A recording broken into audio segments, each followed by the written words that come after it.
അപ്പൊ ഇന്ന് നമ്മുടെ വർക്ക് എന്താണെന്ന് വെച്ച് കഴിഞ്ഞാൽ വീടിന്റെ മൊത്തം ഈ പെയിന്റിങ് ഇറക്കാനുണ്ട്.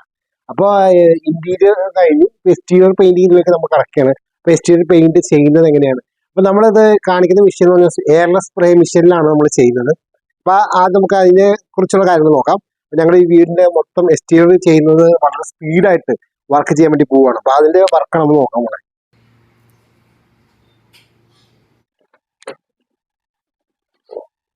അപ്പൊ ഫ്രണ്ട്സ്, അപ്പൊ നമ്മൾ പെയിന്റ് മിക്സ് ചെയ്യാൻ വേണ്ടി പോവാണ് കേട്ടോ.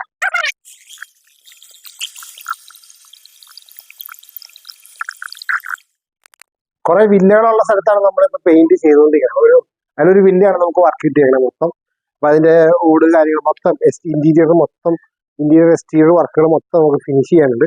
അപ്പൊ അതിന് ഞങ്ങൾ ഇന്റീരിയർ വർക്ക് കംപ്ലീറ്റ് കഴിഞ്ഞു. ഇനി നമ്മൾ എക്സ്റ്റീരിയർ വർക്കുകൾ പൂർത്തിയാക്കി ഈ ഓടിനൊക്കെ പെയിന്റ് അടിക്കാനുണ്ട്. ഓട് കാര്യങ്ങൾക്കൊക്കെ പെയിന്റ് ചെയ്യാനും. ആ ഫ്രണ്ട്സ്, അപ്പൊ ഇതാണ് നമ്മുടെ മെഷീൻ. എയർലെസ് മെഷീൻ എന്ന് പറഞ്ഞ സാധനം ഇതാണ് കേട്ടാ. വലിയ ഒരു ഹെവി മെഷീൻ കണ്ടാ. ഇത്ര ഹെവി സെറ്റപ്പ് ആണ്. നമുക്ക് ടയറുണ്ട്. നമുക്ക് എങ്ങോട്ട് വേണമെങ്കിലും വലിച്ചുകൊണ്ട് പോകാം, സെറ്റ് ചെയ്യാം. അപ്പൊ ഈ സംഭവങ്ങളാണ് മനസ്സിലായി. അപ്പൊ ഇതാണ് ഇതിനകത്ത് ഈ നമ്മൾ പെയിന്റ് എടുക്കുന്നത്. അപ്പൊ പെയിന്റ് എടുക്കണ എങ്ങനെയാന്ന് നോക്കാം. അപ്പൊ ഫ്രണ്ട്സ്, ഇതിനകത്ത് വെള്ളത്തിലേക്ക് നമ്മൾ ഇട്ടാണ്. വെള്ളത്തിലിട്ട് നമ്മൾ ചെയ്യണത് ഇങ്ങനെ ഈ പൈപ്പിൽ കൂടി പ്രഷർ കയറ്റുന്ന എങ്ങനെയാണ്. ഈ പൈപ്പ് കൂടി വെള്ളം ഇങ്ങോട്ട് വന്നിട്ടില്ല. യെസ് കണ്ടോ, വന്നുണ്ടോ?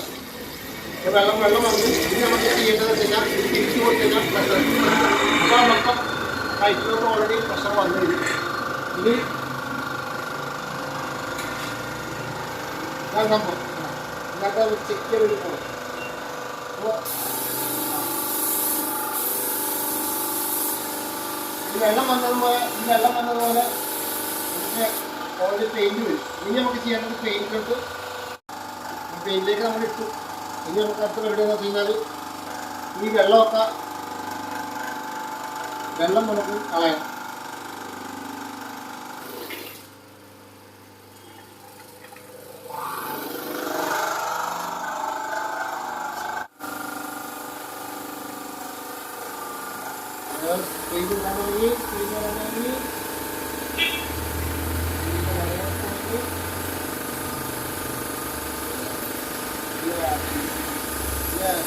ഇത് വന്നു.